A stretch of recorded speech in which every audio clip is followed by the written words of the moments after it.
프라이토리아에 오신 것을 환영합니다. 대한민국 12월 20일 리벤처 컨설팅은 Redfin reveals shocking warning. Don't buy a house until you watch this. 라는 제목의 영상을 공개하며 여전히 많은 이들이 붙잡고 있는 환상을 산산이 깨뜨렸다. 금리 인하만으로 미국 주택 시장이 회복될 것이라는 기대 말이다. 그러나 진실은 훨씬 더 불편하고 훨씬 더 절박하다. 우리는 7번의 금리 인하와 연준의 부드러운 발언들이 얼어붙은 부동산 시장의 해답이 될 것이라 들었지만 수치는 계속해서 다른 이야기를 말한다. 레드파인 따르면 12월 14일까지 4주간 계약 대기 중인 주택 판매가 5.8% 감소했다. 이는 2025년 초 이후 최대 낙폭이며 구매 활동은 팬데믹 이전 평균 대비 약 27% 낮은 수준에 머물고 있다. 문제는 사람들이 집을 안 사는 게 아니라 못 사는 것이다. 마치 신용이 하룻밤 사이에 사라진 것처럼 보이지만 실제 이유는 단 하나, 매물 가격이 여전히 감당할 수 없는 수준이기 때문이다. 미국 2위의 주택 건설사 LAR는 오히려 과감한 반대로 승부를 걸었다. 그리고 그 결과는 시장 경제의 본질을 보여주는 한 문장으로 요약된다. LAR는 3년 동안 평균 순 판매가를 27% 인하했고 주문량은 전년 대비 16% 증가했다. 이것이 바로 시장 가격의 자정작용이다. 공급과 수요가 만나는 실제 지점은 대출 이자율이 아닌 실제 집값이 낮아졌을 때 비로소 형성된다. 연설자가 정확하게 짚은 부분은 명확하다. 금리 인하, 구매자 회복으로 이어지지 않음, 따라서 가격 조정이 필요하다. LAR 사례, 집을 되파는 투자자의 수익률 악화, 자산 완충 역할을 하는 자본 등 모두가 같은 사실을 말한다. 현실적인 가격에 대해 구매자는 반응한다. 저렴한 대출 약속이 아니라 실질적으로 살 수 있는 가격의 말이다. 하지만 연설자가 놓친 중요한 관점은 바로 지역성이다. 미국 평균 수치는 이미 고통이 시작된 지역들과 여전히 비현실적인 가격을 유지하고 있는 곳들을 가려버린다. 주택 시장은 하나의 온도계로 측정될 수 있는 단일한 구조가 아니다. 실제 신호를 보라. 테네시와 텍사스에서 주택 판매자들이 10만, 16만 달러의 손실을 감수하고 있다. 내쉬빌의 한 콘도 가격은 65만 달러에서 49만 달러로 떨어졌으며 주택 리노베이션 재판매 규로스 ROI는 25% 이하로 추락했다. 이는 2005-2009년 붕괴 전 나타났던 전조와 같다. 전문 투자자들이 더 이상 수익을 내지 못할 때 시장 전체가 곧 뒤따라 무너진다. 이러한 역사적 평행 구조가 절대적인 예언은 아니다. 그러나 분명한 경고 신호다.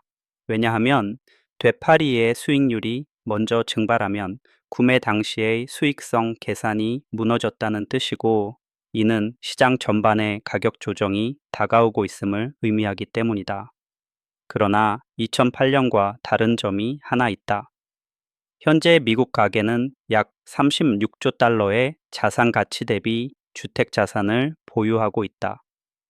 이는 지난 정점 당시의 14조 달러보다 훨씬 크다.